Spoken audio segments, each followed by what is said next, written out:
다음 사건 알아보도록 하겠습니다. 얼마 전 저희가 보도해드린 바 있는데 친누나를 살해하고 난 뒤에 시신을 농수로에 유기한 남동생이 있습니다. 얼마 전 재판이 열렸고요. 검찰 지금 무기징역을 구형한 상태인데 어떤 사건인지 다시 한번 좀 설명을 해주시죠. 네, 지난 4월 21일 날 강화군 성모도 농수로에서 30대 여성이 흉기에 찔려서 가방 안에 넣어진 상태로 이제 떠올라서 시신이 발견됐는데요.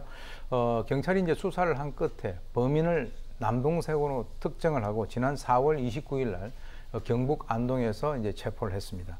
내용을 알아보니까 지난해 12월 중순에 인천 남동구의 한 아파트에서 이 남매가 같이 살았던 것 같은데요. 누나가 잔소리를 한다라고 하는 이유로 남동생이 흉기로 누나를 찔러 살해하고 아파트 옥상에서 약 10일간 방치를 하고 난 이후에 렌트카를 빌려가지고 바로 그 유기 현장에 유기를 한 상황인데요. 실제로 그냥 내용들을 보게 되면 이거는 이제 그 남동생의 진술입니다. 평소에 기가가 넣고 신용카드가 연체되고 그리고 과소비를 한다라고 누나가 잔소리를 했더니 뭐라고 얘기를 했냐면 네가 부모냐 이렇게 얘기를 하면서 칼끝이 부러질 정도로 강하게 30여 차례를 찔러 살해했다는 거죠. 과연 친동생이냐라고 하는 것에 대해서 검찰은 의문을 갖고 있고요.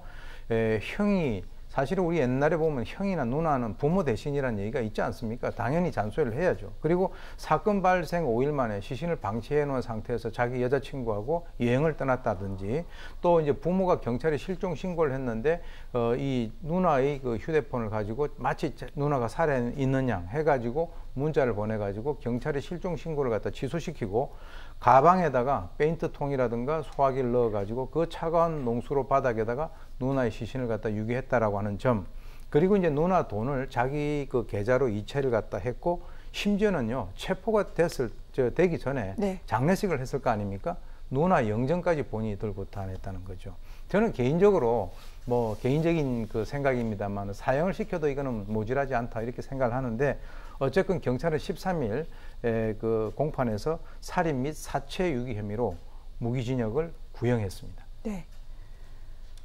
자, 이들에게 부모가 있죠. 이 부모는 피해자의 가족이자 또 가해자의 가족이 돼버린 상태입니다. 이런 가운데 법정에 출석을 해서 재판장이 이 발언을 할 수 있는 기회를 줬습니다. 이 자리에서 선처해달라 이렇게 얘기를 하기도 했는데 재판부가 이를 어떻게 받아들일까요?